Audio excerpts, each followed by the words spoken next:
Hi student, I welcome you to this class. This is a lesson for class 9. This is unit 3 in your books. It is a prose. The name is The Man Who Knew Too Much. It is written by Alexander Barron. This is the part 1 of this lesson. This lesson has been divided into 2 parts. So here we'll discuss part 1 today. First of all I give you a very brief introduction. इस lesson में है क्या, जैसे हमें title से ही पता चल रहा है, the man who knew too much. एक ऐसा आदमी जिसे बहुत ज्यादा नॉलेज है. It is the writers account of a man who new a lot. He was a new soldier in the army but he had vast knowledge. अब ये जो आदमी है जिसके बारे में राइटर ने ये कहानी लिखी है, वो आर्मी में एक नया सोल्जर है, एक नया रिक्रूट है. लेकिन ऑल्दो वो नया है, उसको बहुत ज्यादा नॉलेज है अलग अलग चीजों के बारे में. His show off and over confidence proves to be his weakness rather than his strength. जैसे कि इस सोल्जर को बहुत ज्यादा नॉलेज है, बहुत ज्यादा चीजों के बारे में पता है. ऑब्वियसली कई लोगों में ये नेगेटिव क्वालिटीज आ जाती हैं, वो अपनी ज्यादा नॉलेज का शो ऑफ करने लग जाते हैं, अपने साथ के जो बाकी लोग होते हैं उनको नीचा दिखाने लग जाते हैं, और उनके नेचर में ओवर कॉन्फिडेंस आ जाता है इस चीज का कि उन्हें बहुत ज्यादा नॉलेज है, उनमें घमंड आ जाता है. And these two things, these two negative qualities which are there in this new soldier, they are his weakness rather than his strength. वो उसकी वीकनेस है, उसकी कमजोरी है, क्योंकि उनकी वजह से वो सफर करने लग जाता है at the hand of his seniors. कैसे वो सफर करता है, क्या उसकी कहानी है, ये हम इस चैप्टर में पढ़ेंगे. Let us see what all topics we'll cover here. First of all we'll talk about the author Alexander Baron. Then I will give you an introduction of this lesson. Then we'll read the lesson and I'll explain it along with it, and then there is a summary followed by the question and answers. So let us begin. The author of this chapter, Alexander Barron. He was born on 4 December 1917 in England and he died on 6 December 1999 in London. Alexander Barron was a British author and screenwriter. ये britisher थे, Britain को belong करते थे. ये एक author थे, इन्होंने बहुत सारी बुक्स लिखी, प्लस इन्होंने स्क्रीन राइटिंग भी की, यानी कि जो टीवी पे पिक्चर्स और प्लेज और सीरियल्स आते हैं उनकी कहानियां भी इन्होंने लिखी. He is best known for his highly acclaimed novel about D-Day entitled From the City, From the Plough, which was written in 1948, and his London novel The Low Life, written in 1963. अब Alexander बैरन ने बहुत सारी किताबें लिखी और इनकी सबसे ज्यादा प्रसिद्ध जो किताबें हैं वो है from the city, from the plough and the low life. Alexander Barron has written many more novels including There's No Home, The Humankind, Queen of the East, Seeing Life and The How Life, film scripts and television plays. जैसा मैंने आपको पहले भी बताया था, ये screen writer भी थे, तो इन्होंने ये सब बुक्स भी लिखी. आप देख सकते हैं यहाँ पर कुछ उनकी फेमस बुक्स की फोटोग्राफ्स, और साथ ही साथ उन्होंने बहुत सारी फिल्म्स की कहानियां भी लिखी. He started life as an assistant editor of the Tribune and later edited New Theatre. He served during the Second World War. अब अलेक्जेंडर बैरन एक राइटर थे, वो स्क्रीन राइटर भी थे, और वो असिस्टेंट एडिटर भी थे एक न्यूज़पेपर में, द ट्रिब्यून में, और फिर न्यू थिएटर में. और साथ ही साथ इन्होंने सेकेंड वर्ल्ड वॉर के दौरान, यानी कि जो दूसरा विश्व युद्ध था, उसमें इन्होंने एक सोल्जर की तरह आर्मी में सर्व भी किया था. Here is a brief introduction of this lesson, the man who knew too much.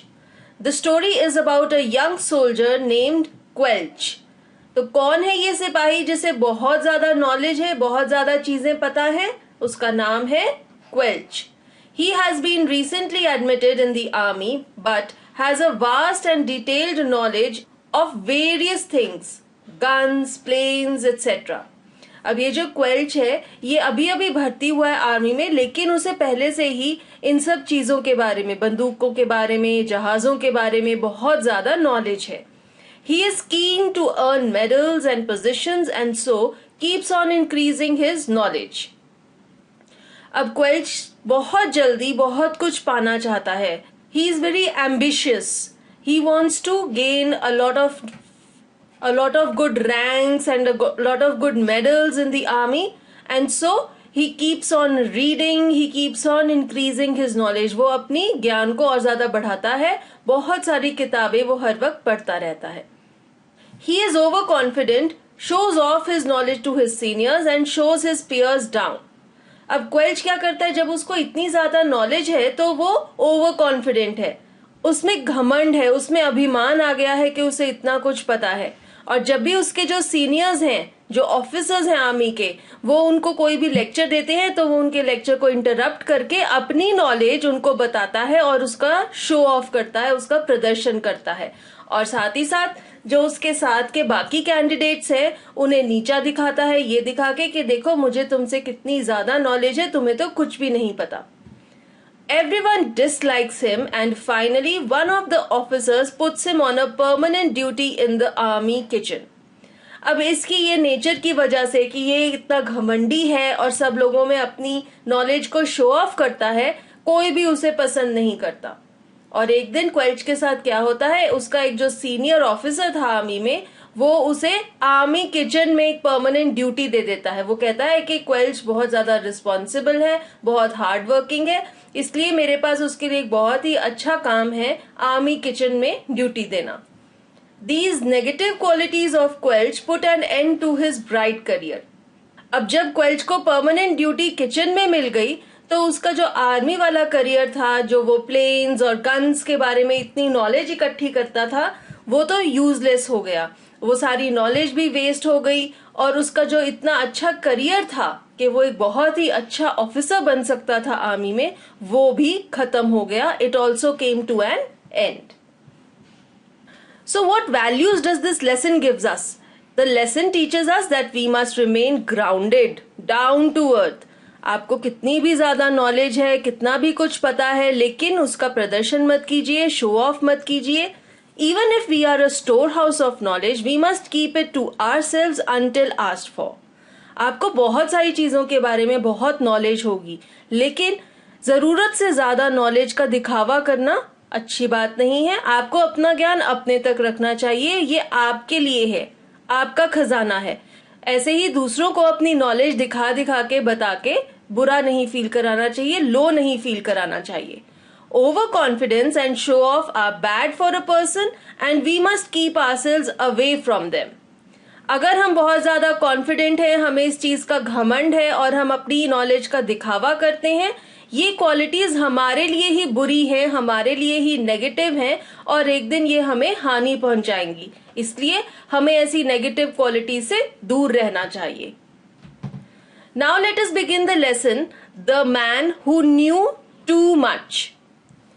I first met private Quelch at the training depot. अब यहाँ पे प्राइवेट क्या है? Private is a soldier without any rank. जब कोई soldier नया भर्ती होता है आर्मी में तो उसका रैंक होता है प्राइवेट का. दैट मीन्स अभी तक उसको कोई भी रैंक नहीं दिया गया है. He is just a soldier. He is a new entrant in the army. Training depot is a military camp where soldiers are trained. एक ऐसा कैंप होता है setup. It is a temporary place जहां पर सिपाहियों को ट्रेन किया जाता है. जो नए सिपाही भर्ती होते हैं आर्मी में, उनकी ट्रेनिंग के लिए जो सेटअप बनाया जाता है उसे ट्रेनिंग डेपो कहा है. अब यहां पर आई कौन है? I is the narrator, he is the writer, Alexander Baron. वो हमें ये कहानी सुना रहे हैं. वो कहते हैं that I first met private Quelch at the training depot. तो उनकी पहली मुलाकात प्राइवेट क्वेल्च के साथ कहाँ हुई? आर्मी के ट्रेनिंग कैंप पर. A man is liable to acquire in his first week of army life, together with his uniform, rifle and equipment, a nickname. Now liable to का मतलब है likely to, यानी कि उसे ये चीजें मिल सकती हैं. Acquire means to get something, and a rifle is a gun, and equipment means some other things, कोई ऐसे और हथियार या औजार जो आपकी मदद करें. तो यहाँ पे राइटर कह रहे हैं कि जब कोई आदमी आर्मी में नया भर्ती होता है उसके पहले ही हफ्ते में उसे एक यूनिफॉर्म मिलती है, एक आर्मी की गन मिलती है, कुछ और सामान भी मिलता है और साथ ही साथ एक और चीज मिलती है, वो है एक nickname. Nickname is a pet name. जैसे आपके घर में भी एक कैजुअल नेम रख देते हैं पेरेंट्स बच्चों का, उसे हम निकनेम कहते हैं। तो ऑथर ये कह रहे हैं कि उनकी सबसे पहली मुलाकात प्राइवेट क्वेल्च के साथ हुई थी आर्मी के ट्रेनिंग कैंप पे। जैसा कि हमें ऑथर के बारे में भी पता लगा था कि उन्होंने भी आर्मी में सर्व किया था during the second world war. और फिर वो हमें बताते हैं कि जब भी कोई नया सोल्जर भर्ती होता है आर्मी में तो उसे एक यूनिफॉर्म मिलती है, एक गन मिलती है, बहुत सारा और सामान मिलता है और साथ ही साथ एक पेट नेम भी दे दिया जाता है, एक निक नेम रख देते हैं उसके बाकी के साथी। Anyone who saw Private Quelch, lanky, stooping, frowning, through horn-rimmed spectacles, understood why he was known as the Professor. अब यहाँ पर लैंकी का मीनिंग है थिन एंड टॉल, बहुत ही पतला और लंबा, टॉल। स्टूपिंग का मतलब है बेंड फॉरवर्ड, आगे को झुका हुआ। फ्राउनिंग का मतलब है एन एक्सप्रेशन ऑफ डिसलाइक। कई लोग होते हैं ना, उन्हें कोई भी आसपास की चीजें, आसपास के लोग इतने पसंद नहीं होते, तो उनका जो एक्सप्रेशन होता है फेस का वो फ्राउनिंग होता है। So this is the description of the soldier private Quelch. वो कहते हैं he was thin and tall, बहुत पतला था और खूब लंबा था, थोड़ा सा आगे की तरफ झुका हुआ था और उसके फेस पे ऐसे डिसलाइक के एक्सप्रेशंस थे। एंड ही वोर horn rimmed spectacles. Horn rimmed क्या हुआ कि जो स्पेक्टिकल्स उसने पहनी हुई थी वो ऐसी शेप की थी, आप देख सकते हैं ये हॉर्न्स हैं इस बुल के, कैसे ये बाहर की तरफ तीखे से निकल रहे हैं ऊपर से। ऐसे ही अगर स्पेक्टिकल्स की भी शेप होती है तो उसे कहते हैं हॉर्न रिम्ड स्पेक्टिकल्स। ऐसी शेप की स्पेक्टिकल्स प्राइवेट क्वेल्च ने पहनी हुई थी।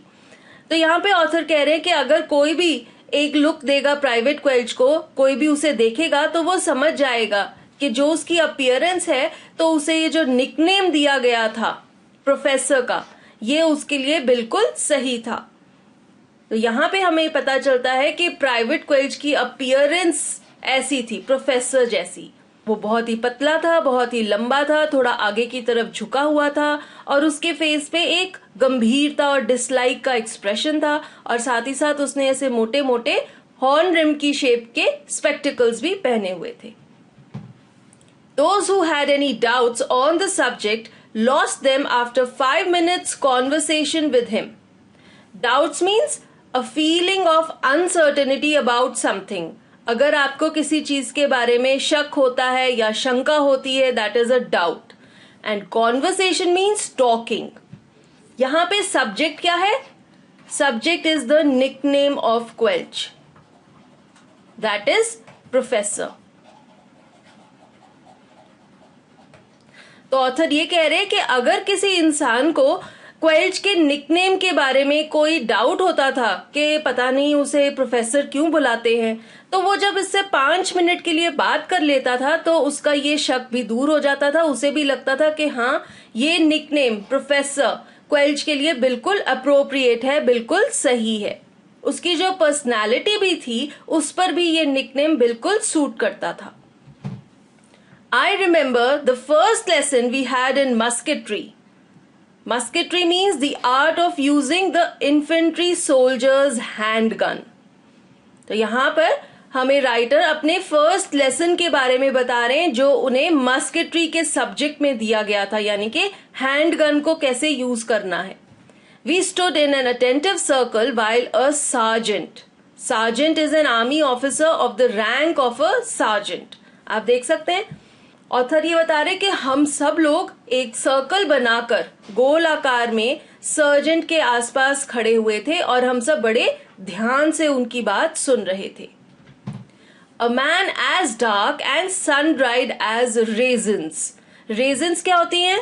किशमिश, एक ड्राई फ्रूट होता है जो कि अंगूरों को सुखाकर बनाया जाता है। तो ऑथर ये कह रहे हैं कि ये जो सार्जेंट था जो इनको ये क्लास दे रहा था मस्केट्री में, उसका जो फेस था वो एकदम डार्क था, काला था और ऐसे था जैसे कि सूखी हुई किशमिश होती है। सन ड्राइड मीन्स धूप में सूखा हुआ, रेजन इज अ किशमिश। आप देख सकते हैं यहाँ पर, this is a sun dried raisin. ऐसा सूखा सा काला सा फेस था इस सार्जेंट का। He was wearing north west frontier ribbons. North west frontier ribbons क्या है?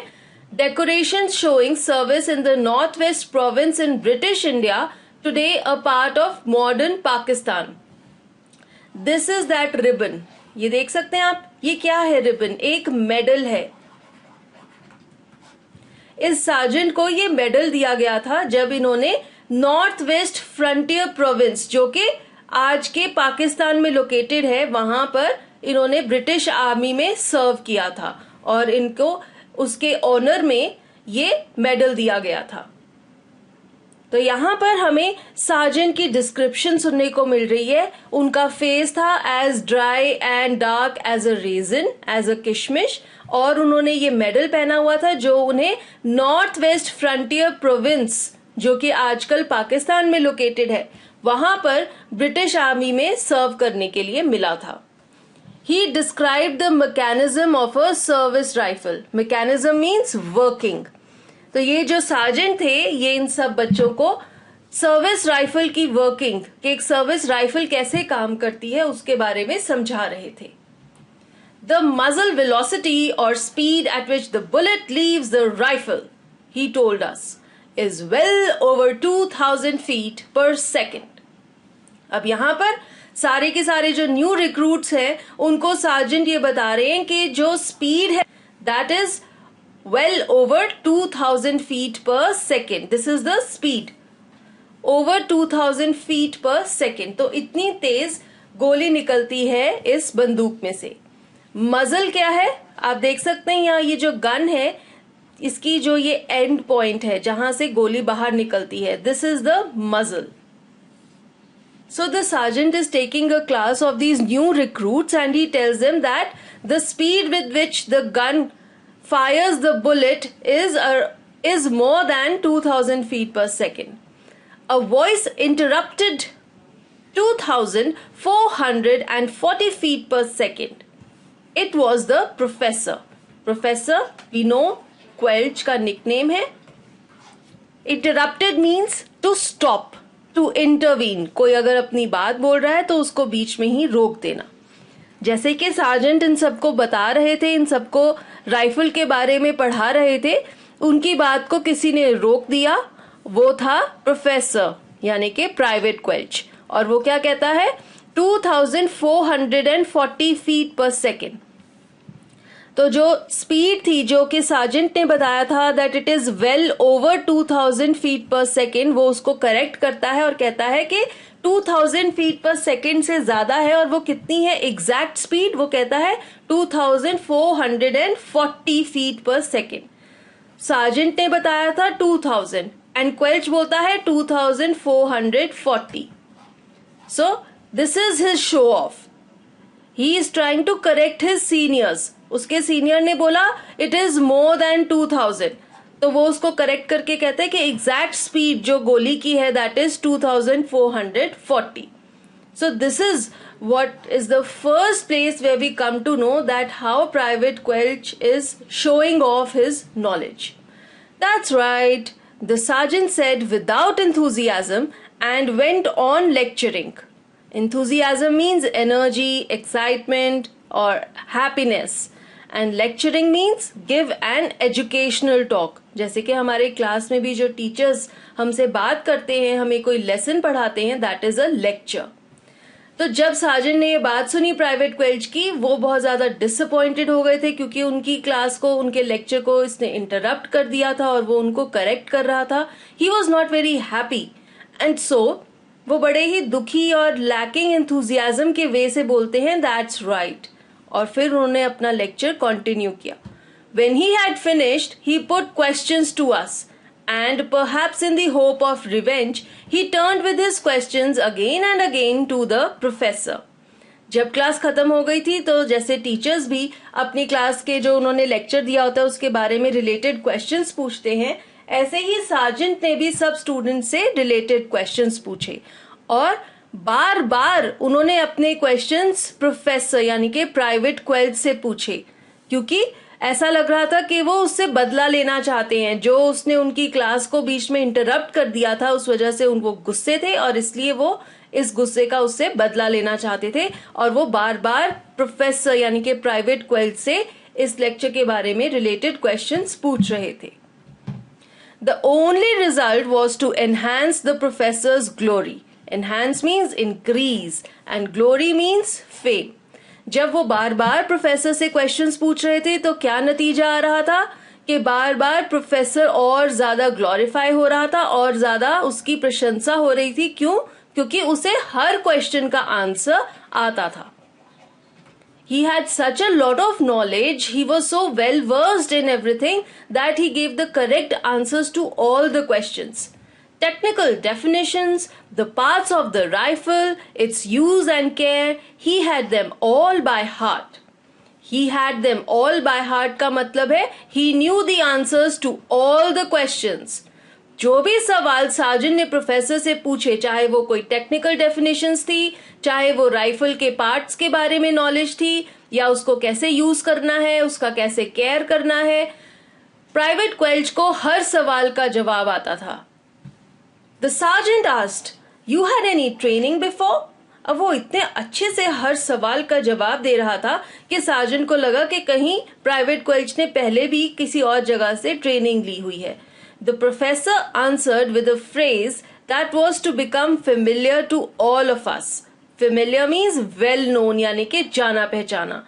तो प्रोफेसर ने यानी कि प्राइवेट क्वेल्च ने एक ऐसा जवाब दिया, ऑथर कहते हैं कि ये जो जवाब था वो आने वाले टाइम में हमने बहुत बार सुना, इसलिए वो हमें बहुत फेमिलियर हो गया, जाना पहचाना हो गया। और वो जवाब क्या था? "No sergeant, it's all a matter of intelligent reading." तो प्राइवेट क्वेल्च ये कहता है कि नहीं, मेरी पहले कहीं ट्रेनिंग नहीं हुई, लेकिन मैं बहुत इंटेलिजेंट हूं और मैं बड़े ध्यान से रीड करता हूं किताबों को, इसी वजह से मुझे इतनी नॉलेज है। और ये जो उसकी डायलॉग है, ये ऑथर कहते हैं कि हमने बाद में बहुत बारी सुना और ये उसका पेट डायलॉग था। That was our introduction to him.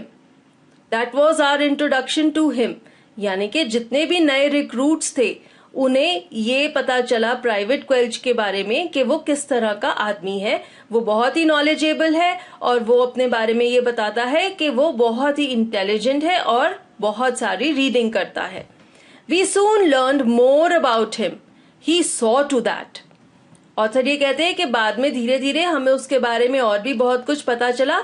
He saw to that means ऐसा लगता था कि प्राइवेट क्वेल्च चाहता है कि सब लोगों को उसके बारे में और भी नॉलेज पता चले कि वो क्या करता है, वो कितना पढ़ता है, उसको क्या क्या नॉलेज है। वो अपनी नॉलेज का इतना शो ऑफ करता था और ऑथर ये कहते हैं कि वो ये चीज पर ध्यान रखता था कि सबको उसके बारे में पता चले। He meant to get on, he told us. To get on का मतलब है to make more effort to do something faster than usual. तो ऑथर कहते हैं कि हम सबको प्राइवेट क्वेल्च ने ये बताया कि वो बहुत जल्दी आर्मी में बहुत सारे रैंक्स पाना चाहता था, बहुत सारे मेडल्स पाना चाहता था और इसी वजह से वो इतने ज्यादा एफर्ट कर रहा था। ही हैड ब्रेन्स, वो बहुत ज्यादा इंटेलिजेंट था। He was sure to get a commission before long. Commission means become an army officer. Author ये कह रहे हैं कि वो इतना ज्यादा इंटेलिजेंट था, इतना ज्यादा हार्ड वर्किंग था कि हम सब ये सोचते थे कि वो बहुत ही जल्दी एक आर्मी ऑफिसर बन जाएगा।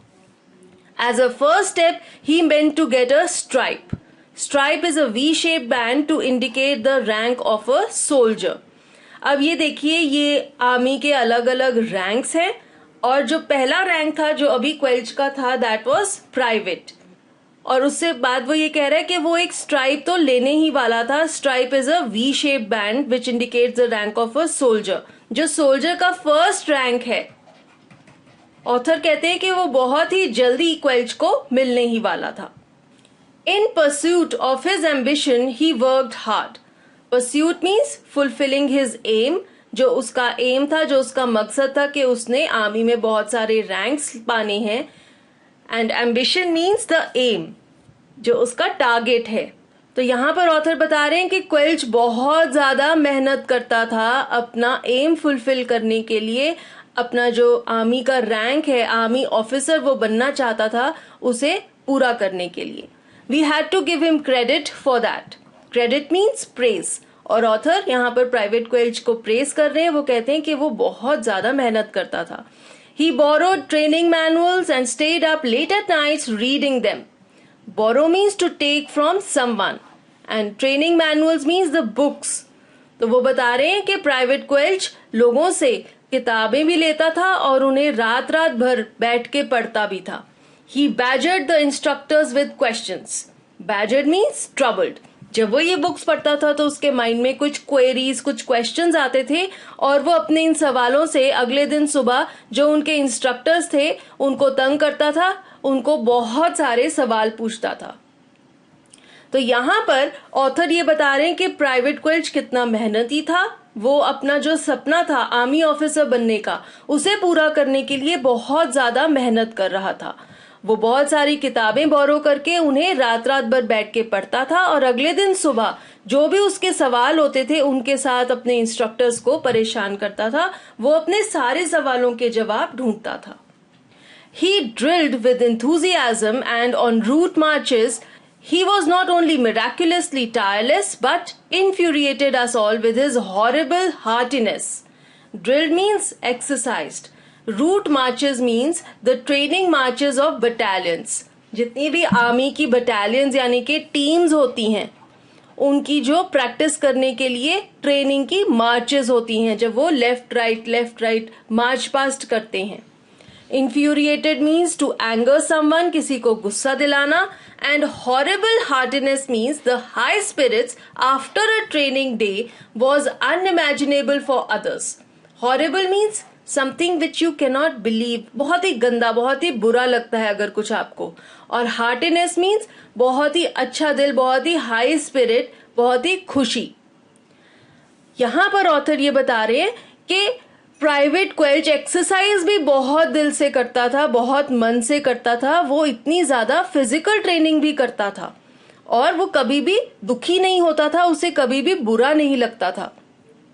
और तो और वो कह रहे हैं जब हम ट्रेनिंग मार्चेस के लिए जाते थे विच आर वेरी टायरिंग, सब लोग बहुत ज्यादा थक जाते थे, लेकिन private Quelch was मिराक्युलसली tireless. मिराक्युलसली means ऐसा लगता था कि कोई जादू किया है उसने, वो बिल्कुल भी थकता नहीं था। और जो उसके ग्रुप में बाकी सारे सोल्जर्स थे उन्हें बहुत ज्यादा गुस्सा आता था क्योंकि इतनी ज्यादा एक्सरसाइज करने के बाद भी वो इतना हाई स्पिरिट्स में होता था और बाकी सब लोगों को इस चीज पे विश्वास नहीं होता था। बहुत ही अजीब लगती थी उसकी ये नेचर कि इतनी ज्यादा एक्सरसाइज करने के बावजूद वो इतना ज्यादा खुश है, इतनी ज्यादा हाई स्पिरिट्स में है और सब लोगों के तो पसीने पसीने हो गए हैं, सब लोग इतने थक के टूट गए हैं, लेकिन प्राइवेट क्वेल्च एक्साइटेड है, बहुत ज्यादा खुश है और हाई स्पिरिट्स में है। बाकी सारे उसके जो साथी थे उन्हें प्राइवेट क्वेल्च में बहुत ज्यादा गुस्सा आता था।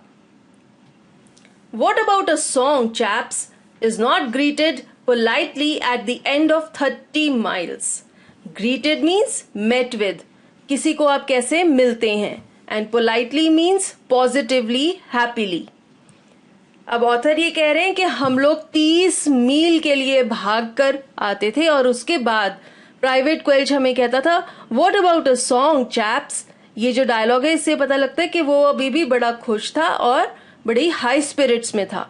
लेकिन ऑथर ये कहते हैं कि बाकी सब लोग 30 मील भागने के बाद बहुत ज्यादा थके हुए थे, बहुत ज्यादा टायर्ड होते थे और वो कभी भी प्राइवेट क्वेल्च के इस डायलॉग को खुशी से और अच्छे से ट्रीट नहीं करते थे। उन्हें बहुत ज्यादा इरिटेशन होती थी जब वो ऐसे बोलता था। His salute at the pay table was a model to behold. Salute आप देख सकते हैं, ये जो ऑफिसर है, ये जो पोजीशन में खड़ा है, this is a salute. And behold means to see. वो कह रहे हैं जब भी पे मिलती थी तो वहां पर पे लेने के बाद वो ऐसे सैल्यूट करता था, इतने अच्छे तरीके से सैल्यूट करता था कि वो नजारा देखने वाला होता था। When the officers were in sight, he would swing his skinny arms and march to the canteen like a guardsman. और फिर प्राइवेट क्वेल्च क्या करता था, वो अपने ऑफिसर्स को, अपने सीनियर्स को इम्प्रेस करने की कोशिश करता था। और वो उनको इम्प्रेस करने के लिए क्या करता था, जब भी उसे दिखता था कि आसपास ऑफिसर्स खड़े हैं, वो इतनी अच्छे से मार्च पास्ट करता था, अपनी पतली पतली आर्म्स को इतने अच्छे से स्विंग करके, हिला के, मार्च पास्ट करके कैंटीन में जाता था। ऐसे लगता था कि वो कोई गार्ड्समैन है, कोई ड्यूटी वाला गार्ड है जो इतनी परफेक्टली मार्च पास्ट कर रहा है। तो इतना पढ़ के हमें ये पता चल रहा है कि private Quelch was a combination of all the good things. He had so much of knowledge, he had so much of physical stamina, he was so well mannered, so he was a perfect candidate to become an army officer. And day in and day out he lectured to us in his droning, remorseless voice on every aspect of human knowledge. Day in and day out means all the time.